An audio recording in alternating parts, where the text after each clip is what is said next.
Straight to the business. So, long time no see. It's always a long time no see, honestly, with these videos.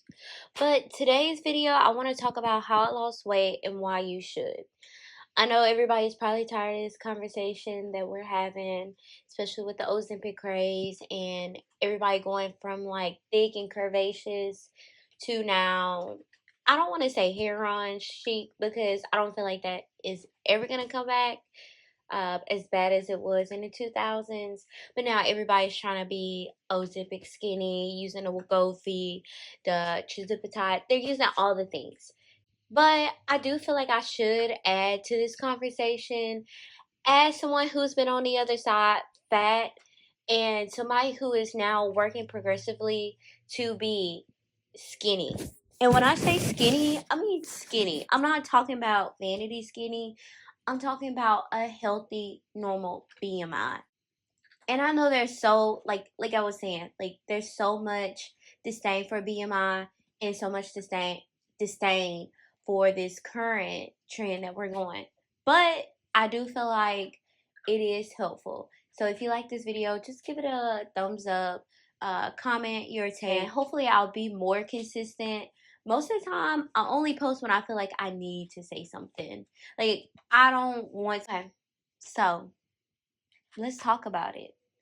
So I grew up in the South. I'm still in the South.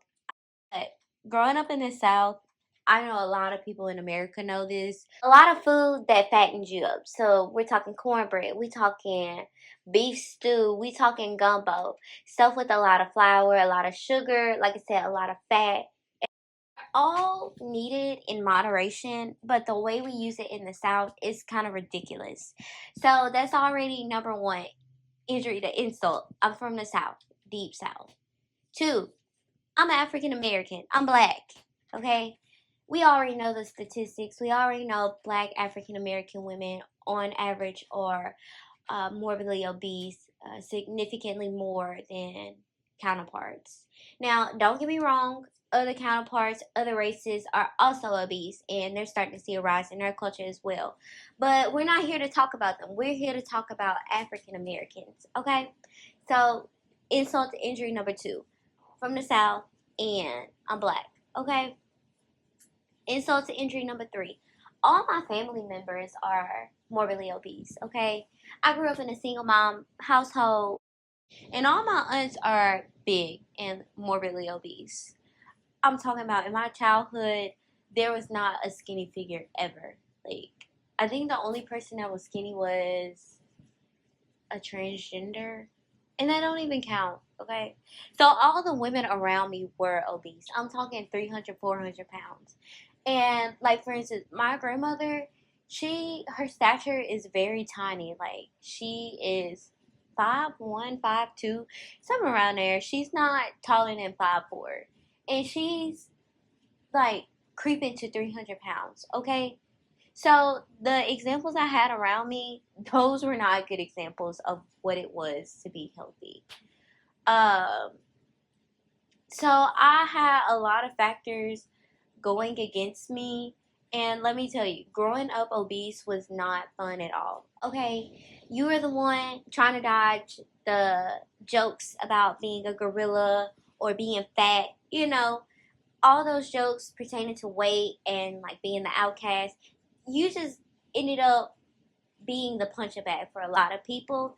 Now, granted, I was really smart in school and I was very nice.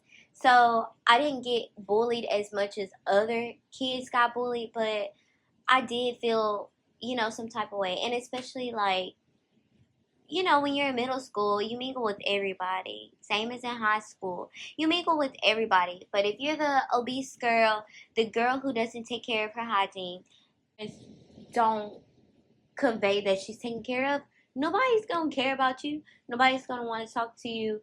And it's like this vicious cycle. It's a vicious cycle. People see that you're already obese and you already have a hard time making friends because of, let's just say, like in my instance, I had a lot going on at home. You have a lot going on at home, so you get comfort from eating.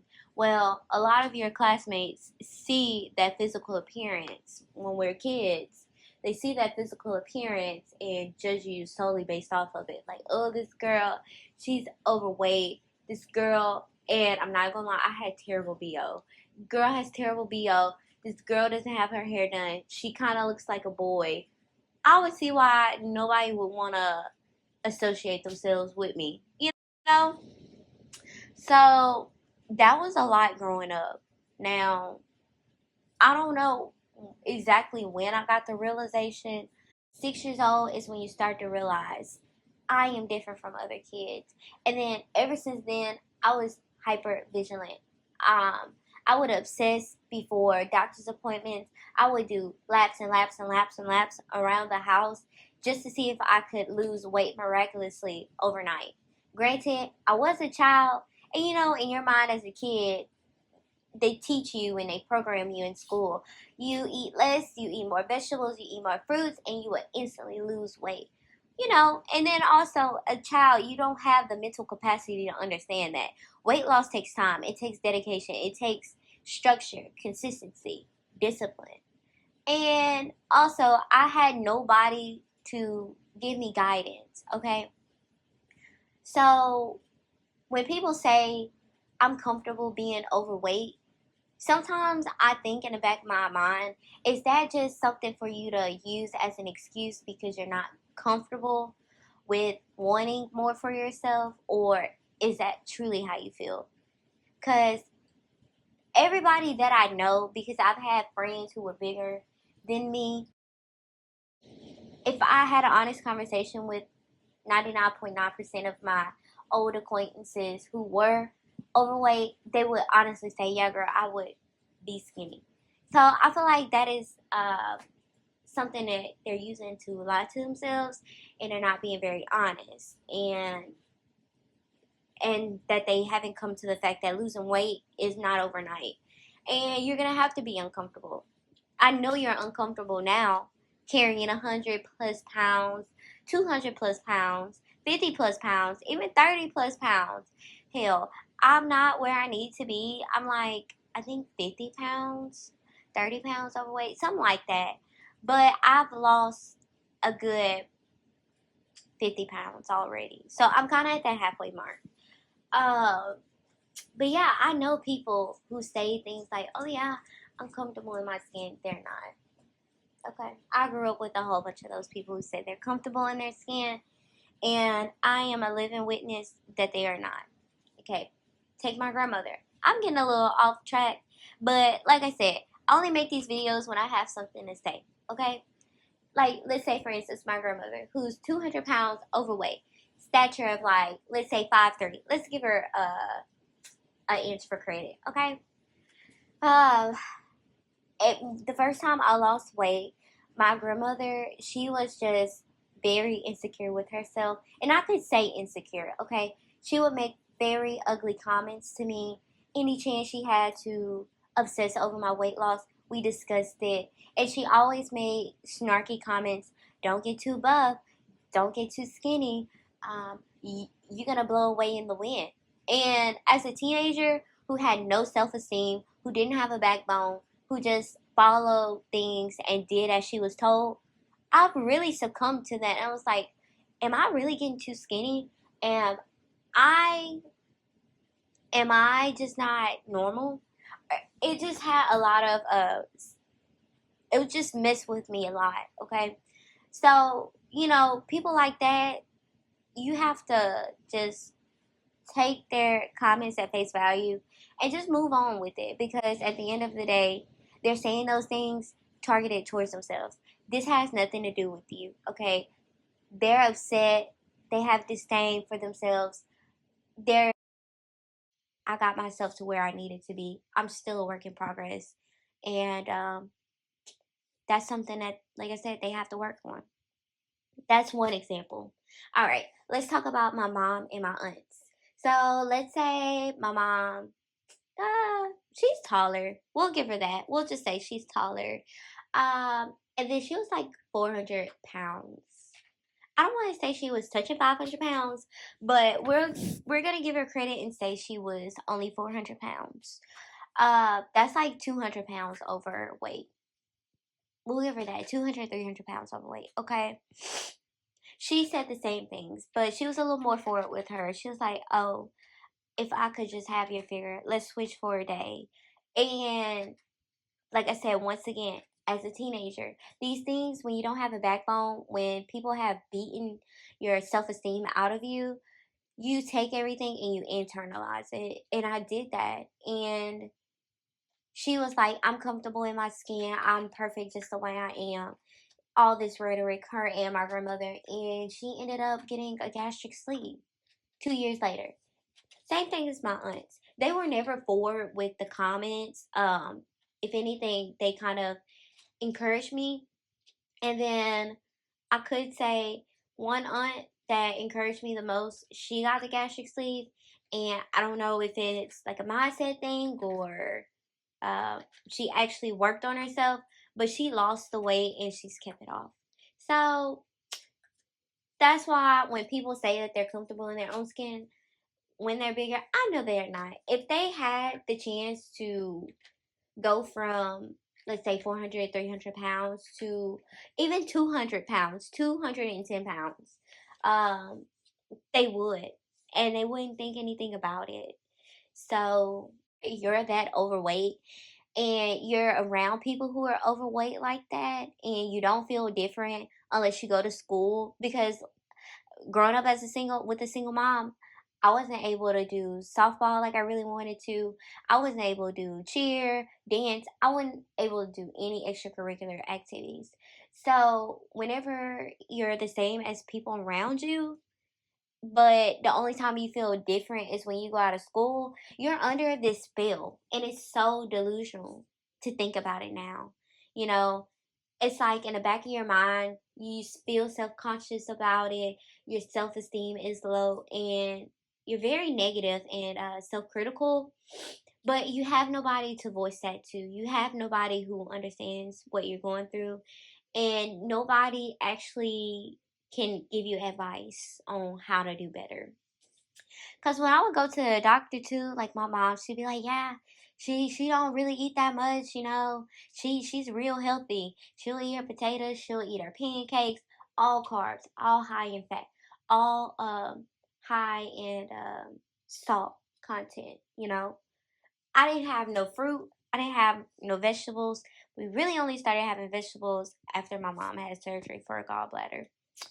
So, like, all those things play into it. And I can honestly make a part two. Or I could just make it a series of how I was overweight and, like, why I don't think that people should encourage obesity into the, like, into what it is now.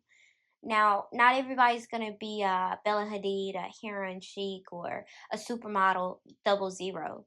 But I do feel like Americans or humans in general can strive to be a healthy weight. I feel like that's not hard, okay? And we'll get into the benefits of being a healthy weight. So how did I lose weight the first time? So I lost weight in high school. It was a combination of things, honestly. Just to keep myself um as anonymous as possible, I got surgery. I want to say sophomore or junior year, where I was unable to eat for, they told me a week, but it transpired into about a month or so until I actually ate my real meal. I was so scared to eat, y'all. I lost 30 pounds in 1 month, okay? I lost 30 pounds in 1 month. And prior to that, I want to say like 6 months before I did that, I got into lifting. I got into lifting weights. I was doing so good. And when I started lifting weights, I want to say I was like 230 pounds ish. No, I'm lying. I was like 225 pounds. Okay. That was the highest I ever seen on the scale. And I was eating real crazy. Like I would have Starbucks, like a caramel frappuccino. I don't even know how many calories is in that, but I know it's high in sugar, high in fat, all the things like that you're not supposed to be eating that high for nutritional value. So let's see, caramel frap calories. Okay, caramel frappuccino is Let's see, from Starbucks.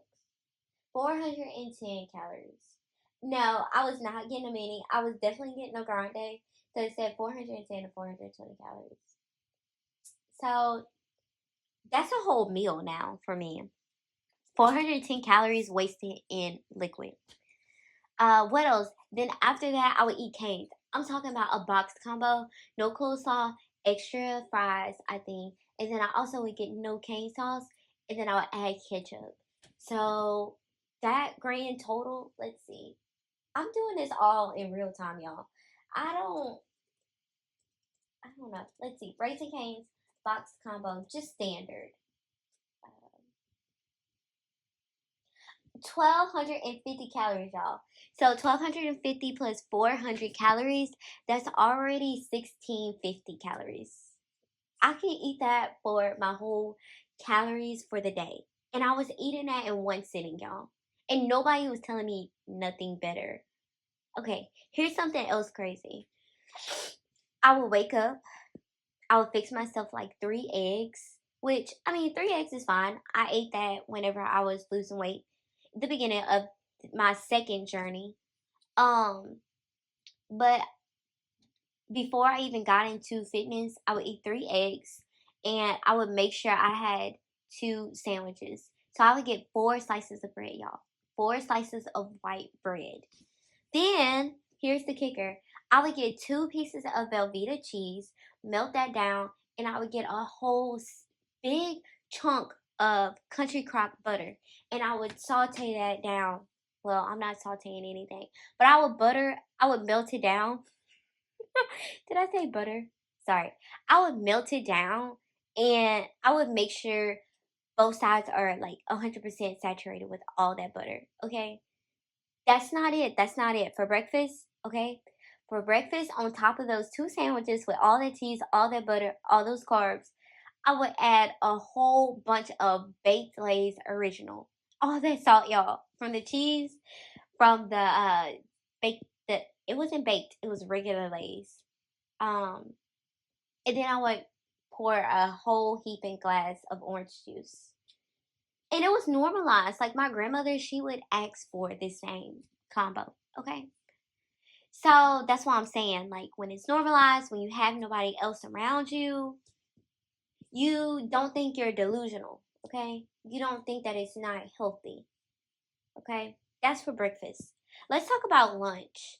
Before we did anything, I wouldn't even do any physical activity. I would be on my phone doom scrolling before doom scrolling was even a word. I was like 12, 13 at this time. Um, I had the appetite of a football player, but I digress because I feel like that's something internal. Like I said, I'm making another part. Okay, we had those 2 sandwiches. Now let's talk about lunch. Sedentary lifestyle, doom scrolling, doing completely nothing. I would go to McDonald's. I would get a 10 or a 20 piece McNugget, whatever they're called. Chicken McNugget, whatever. I would get the 20 piece or the 10-piece nugget. I would get a large Sprite, a large fry, 2 barbecue sauces. Okay. And then I don't remember what I would eat for dinner. But y'all, do y'all see the pattern? I literally was habitually binge eating and nobody was telling me anything about it. Okay? It was normalized. And I did not feel good like that. That's why I just know you're uncomfortable. But yeah, so that's how I would eat. So 6 months before that surgery, y'all, like I said, I was lifting heavy. And I started to research.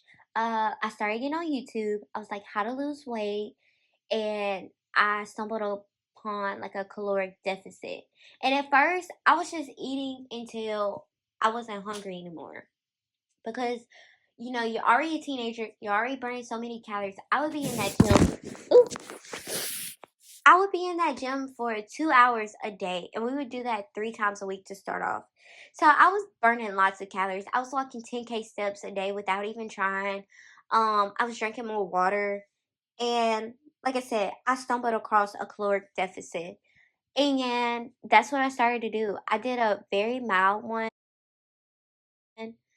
and I lost, I want to say, 30 pounds. before that surgery, like just on my own, I went from like 220 to 180 very quickly. That's 40 pounds. I think I'm doing the math in my head, y'all. Trying to get this content out for y'all. But yeah, like I said, I was 220 pounds. And then I think I got all the way down to 180. Then I had that surgery when I was afraid to eat because I was literally eating protein ice cream. That's when Halo Top had just come out. So I was eating that to sustain myself. And I would have a brownie here or there. And literally that was my life. So like I said, I lost 30 pounds in 1 month. I had went from 180 to 150. Y'all, whenever I looked in that mirror, I was so shocked. That was the smallest I had ever been in my life. And it was kind of on accident. So I didn't know how to eat. I didn't know how to prioritize my nutrition, and I didn't know how to also maintain my emotions because truth be told, there are different reasons why people gain weight, but I feel like being an emotional eater and finding comfort in food, a lot of people don't talk about that, but that was the driving force for me to gain weight again. So I didn't truly understand the fruits of my labor of losing 30 extra pounds. So whenever my activity increased and my needs for food increased because I had started back lifting and I had become a good competitor. So I was in the gym like I don't want to say 2 hours every day, but we at least was in the gym an hour 5 days a week. And I've maintained my shape. I was like 165, 170s the whole duration of high school. Then COVID hit and then I started doing at home workouts because the transition from weightlifting at school to now having to create my own workouts, create my own routine, waking up, maintaining a job, also dealing with the emotional toll of home life and a toxic relationship. Like it was all a lot for me. So it was a lot that to keep up with. So when you need to drop something, you drop lifting weights and exercising. And like I said, I was maintaining it. Then I got depressed, like several years after school, and I was still, mind you, I was still eating the same way that I was eating when I was weightlifting in school and around COVID. However, I was not doing the same activity level, so weight did pick up. Um, and I was, like I said, I was delusional about it. I had terrible body dysmorphia. I was allowing external factors to alter the way I felt about my body and what I wanted to do and what I seen as healthy, like eating fruits and vegetables. I was shamed. Like my grandmother and my mom shamed me out of eating fruits and vegetables. My dad as well. Um, but fast forward now. Well, let's fast forward and reverse a little bit. 2023, I got on a scale and I had been moving a lot. I was never in a consistent spot after school. It was a lot of turmoil, y'all. I could make a whole separate video on that itself. But in 2023, I finally got on that scale and I seen 230. That was the biggest I've ever been. And y'all, I'm a smaller stature. So 200 pounds, 180 pounds is a lot for me, okay? So 230 pounds, I was like, OMG. And it was just other things besides the scale that I should have picked up on that I was just so delusional about. And Loki, I'm gonna make this into a series because this would be fun, I feel like. But yeah, it was just a lot of signs and signals that I was ignoring. And I ended up getting to 230 pounds, y'all. And I was not having it. So I've been currently on a weight loss journey since then. It has not been linear, which is fine. We've been up and down, up and down, up and down. Not as far as weight, but as far as consistency, as far as scheduling. But one thing has stood the test of time, me tracking my calories. I don't care what anybody says, tracking calories has helped me tremendously.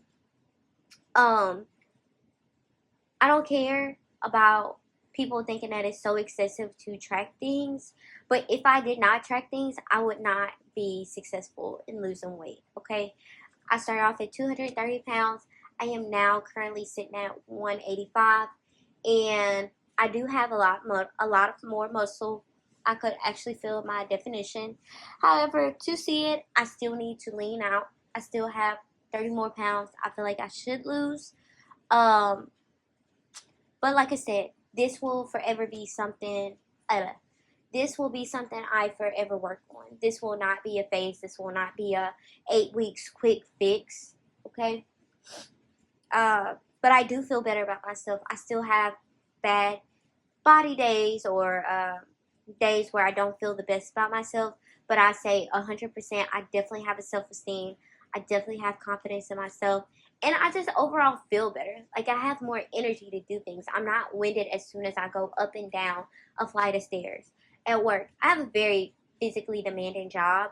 I find that I'm able to complete tasks better. My mental sharpness is better. I'm not in a mental fog.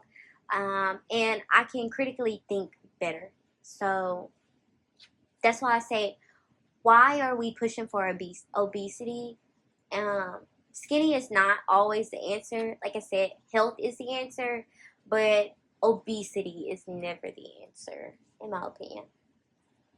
Now, this is a topic that I can talk about until I'm blue in the face. But like I said, I'm black, so we're going to talk about black or African Americans. Why this is concerning, okay? Growing up around a whole bunch of people who are black, I love the black community. I would never trade my skin tone, my race, or my ethnicity for anything else. I would stay black in every life that I've lived. However, that does not mean that we don't have things we need to work on. And health is number one, okay? I work in healthcare. I see it time and time again. A lot of people come in, I'm talking about African Americans, a lot of people come in sick. They have like exacerbations of diseases, or like they're delivering babies and they come in with extremely high blood pressures, hard to treat, damn near stroke level. So whenever you see that a lot, especially your race, and there's not a lot of colored people already in healthcare, it gets you kind of concerned. Like, was this our doing, or was this programmed, or, like I said, can make this a series. I don't know the specifics. However, I do know the only way that we can make this better is if we improve, okay? So health is important, and if you don't have health, you don't have anything in this life. Our own beauty standards, however, though, like we could say the origin is slavery, or like we could just say that this origin of us being obese is from an array of things, but our own beauty standard in the black community is not skinny or healthy, okay? We praise shapes and curves over healthy and longevity, you know? And I find that concerning because looks can be deceiving. And yes, I know people will get in the comments and be like, well, skinny people can get cancer, skinny people can have colon issues or heart issues or neuro issues. Anybody can have issues. However, I've been on both sides of that token, and I know how it feels to be healthy and feel like your joints aren't aching, feel like your feet don't look like elephants every time you take your shoes off at night, okay? And those signs that we feel, like all that GERD, indigestion, heartburn, all those signs and symptoms that we have are not healthy. All that swelling in our feet, that's not healthy. Those are early signs of the swelling. The swelling, the headache, the red eyes, those are all signs of high blood pressure or early heart failure or something else internally going on, okay? The heartburn, all that's GI upset. That means that you're not giving yourself time to digest the food that you're eating, and you're just piling it on top of one another, and you're having more acid, okay? So you got GI issues. That's not normal, okay? That's not okay. That's not okay on a normal basis. Or you got toes falling off and they're black because your sugar is so high all the time, uncontrolled. So our own beauty standards is warped. And that, yeah. I'm just going to say that about the beauty standard, and we'll go about it. Go about our day. And dating and life in general. We could say all day men love thick, curvy women, which is true. I've seen it in person. Everybody has their own type. Everybody has their own niche. However, you could still be thick. You could still be curvy and still be healthy. Okay, you don't have to be overweight, 215 pounds, 5'7", morbidly obese category. Okay, you can still be petite or on the healthier side. And we're talking in terms of BMI, lab work, metabolic function of your body, all those things. That is what we're talking about, is the measure of health. We're not talking about physicality of it, because you can look healthy and still be morbidly obese. Okay, so I want to iron it out before we start this discussion. But yes, on terms of health, you could still look healthy. Okay, that's why there's a protein, fat, and carb group of nutrients. Okay, you can manipulate those macros, you can manipulate those calories, and you can manipulate exercises to focus on things and negate from things. Like, for instance, I am very quad heavy. Okay, I'm a lower body heavy. That's just my genetics. I see my grandmother as a teenager, as a young adult. We have the same genetic makeup. Okay, it's just genetics. However, to tone down my quads to help balance out the front and the back, I've just stopped doing quad workouts. That actually accentuate that and enhance my quad muscles. And the time that I could be putting into my quads, making them even larger, etc., I take and put that into the back side of my trunk, and I've seen a significant change. So, you guys, that was my video on how I grew up fat, what being fat has taught me, kind of an introduction into this series that I want to talk about and discuss, because it's a lot of layers to weight and gaining weight, losing weight, all the things. But if you like this video, please give it a like, comment, subscribe. Like I said, drop your comments in the comment section. I really want to see different points of views. This is my opinion. This is not fact. However, I'm living proof of being a fat person, and now I won't call myself skinny, but I will call myself significantly more healthier. And what it has done with my life. So maybe in the next video I can talk about why people don't like to lose weight. Or why people don't want you to lose weight. Either one of those.